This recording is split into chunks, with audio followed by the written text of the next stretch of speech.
Hi guys, मैं कनक भारती। आप सभी का हमारे चैनल यूडोनेस्ट में वेलकम है।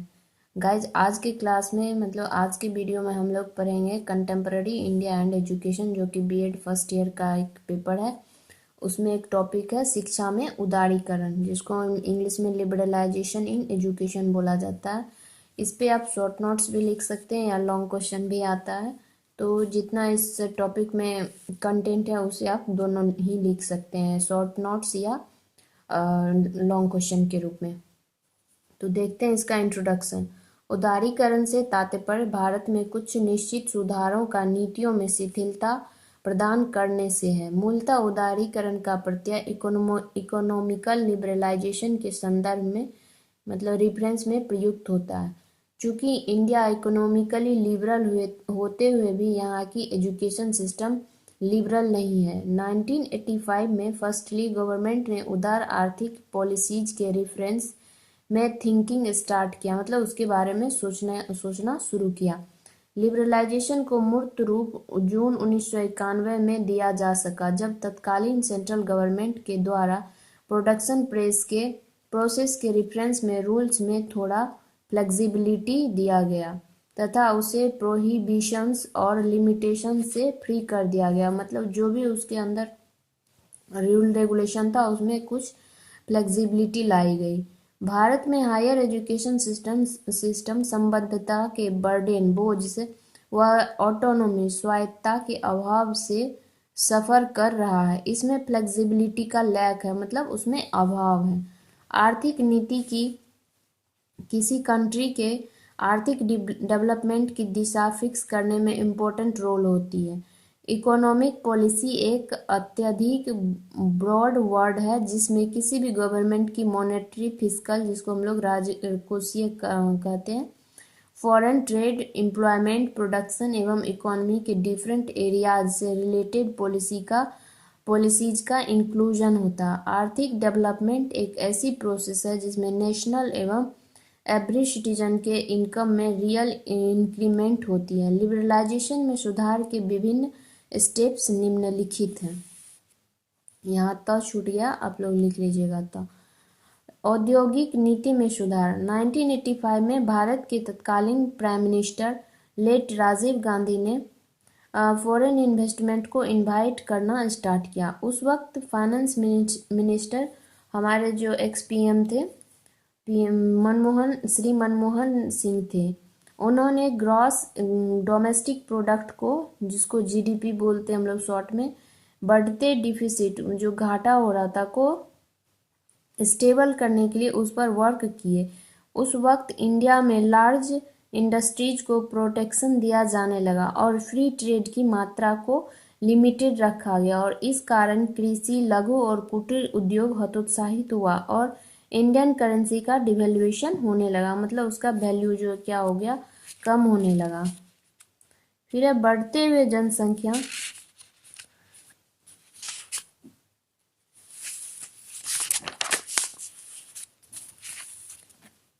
बढ़ते हुए जनसंख्या के रिमेडी में श्रम गहन कृषि, लघु और कुटीर उद्योग अधिक कारगर थे। असुरक्षा तथा स्वतंत्रता के अभाव में कृषि व छोटे उद्यम अपेक्षित विकास नहीं कर सके और बढ़ते करप्शन, जो भ्रष्टाचार था, रेड टेप, लाल फीताशाही तथा इंस्पेक्टर राज ने उन्नति के अन्य वेज को भी क्लोज कर दिया। राजकोषीय नीति में सुधार। दूसरा पॉइंट क्या है? राजकोषीय नीति में सुधार। सेंट्रल बजटीय सुधारों के अंतर्गत 24 जुलाई 1991 को रिप्रेजेंट किए गए। बजट में budget deficit, fiscal deficit, payment balance, ये सब आप अगर बजट के बारे में पढ़िएगा तो ये सब टर्म उसमें आएगा। पेमेंट बैलेंस के डिफिसिट को कम करने के लिए फिस्कल डिफिसिट को ग्रॉस डोमेस्टिक प्रोडक्ट के 88.4% से 6.45% पर लिमिट किया गया। इस बजट में गैर योजनागत व्यय को भी, जो खर्च था, उसको कम किया गया। फॉरेन डायरेक्ट इन्वेस्टमेंट, जो पॉलिसी एफडीआई, जो कि हमारे विदेश से आता है, जो भी को लिबरल बनाएगा, उसके लिए जो रूल रेगुलेशन था उसको क्या किया गया, लिबरल बनाया गया। और फिस्कल डिफिसिट से उबरने के लिए डॉक्टर राजा चलैया कमेटी का फॉर्मेशन किया गया। फिर अगला पॉइंट है सार्वजनिक क्षेत्रों में सुधार। 1991 में पब्लिक सेक्टर की लगभग सारी यूनिट घाटे में जा रही थी। उसी वक्त आर.एन. मल्होत्रा कमिटी का फॉर्मेशन सार्वजनिक क्षेत्रों में सुधार के सुझाव के लिए की गई थी। गवर्नमेंट पर इकोनॉमिकल बर्डन बढ़ रही थी, तब इस सुधार के लिए 18 विशिष्ट किस्म के उद्योगों को छोड़कर रेस्ट उद्योगों के लिए तकनीकी महानिदेशालय में रजिस्ट्रेशन तथा लाइसेंस को अनिवार्यता को समाप्त कर दिया गया। सार्वजनिक क्षेत्रों के उपक्रमों के लिए आरक्षित उद्योगों की संख्या घटाकर 8 कर दी गई। फिर अगला पॉइंट है अवमूल्यन नीति, जिसको हम लोग डिवेल्युएशन पॉलिसी कहते हैं। आर्थिक सुधार के रूप में भारतीय रुपये का वर्ल्ड की 4 मेन करेंसीज की तुलना में 20% तक डिवेल्युएशन किया गया था, जिसके फलस्वरूप भारत के एक्सपोर्ट निर्यात में वृद्धि एवं इंपोर्ट में कमी तो हुई, परंतु इंडियन करेंसी के रूप में आयात बिल अधिक हो गया और एक्सपोर्ट बिल कम हो गया। 5th पॉइंट, नई आर्थिक नीति की प्राथमिकताएं। उत्पादन में वृद्धि करना, उत्पादन क्षमता का पूर्ण विद्रोहन करना, राजकोषीय घाटा को कम करना, कृषि को प्राथमिकता, रोजगार में वृद्धि। ये सारा क्या फिफ्थ जो नई आर्थिक नीति की प्राथमिकताएं थी उसमें ये सब पॉइंट को हाईलाइट किया गया। फिर 6th पॉइंट है गरीबी उन्मूलन, पोवर्टी इरेडिकेशन। भारत में आर्थिक नीति में लिबरलाइजेशन की वजह से कहीं न कहीं गरीबी और अमीरी के बीच खाई बढ़ती गई। खाई मतलब गैप हो गया दोनों चीज़ के, मतलब गरीब लोग और अमीर लोग के बीच।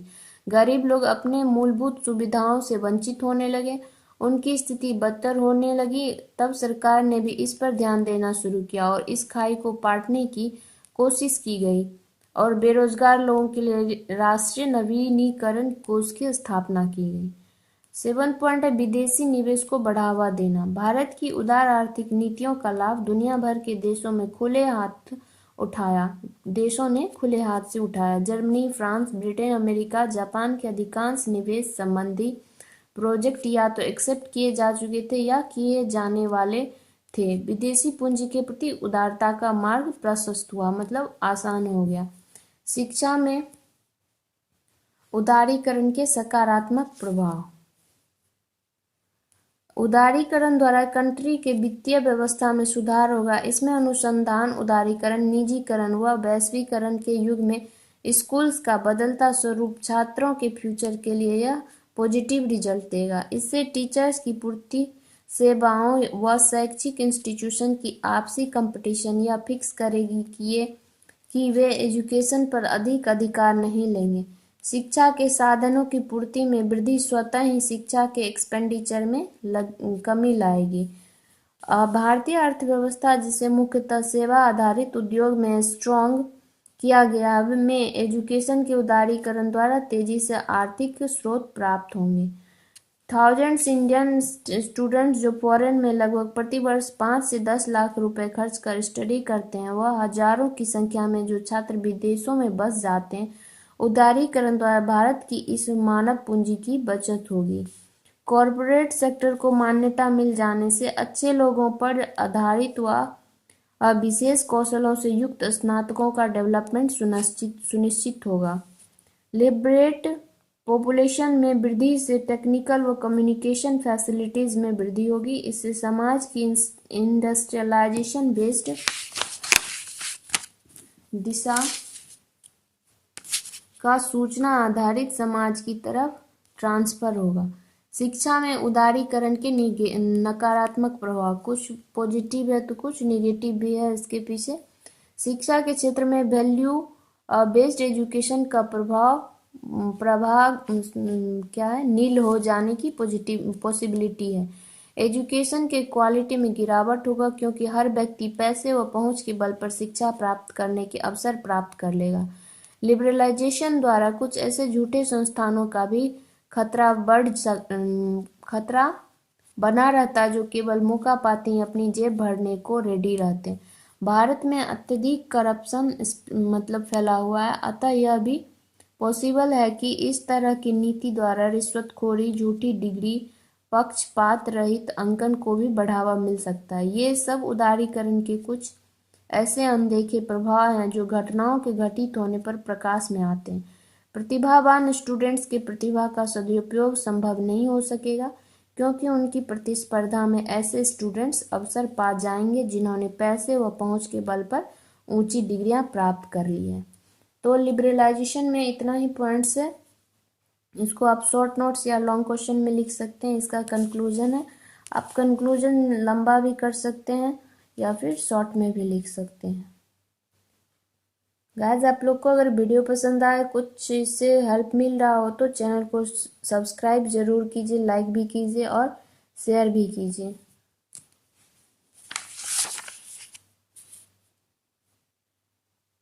धन्यवाद।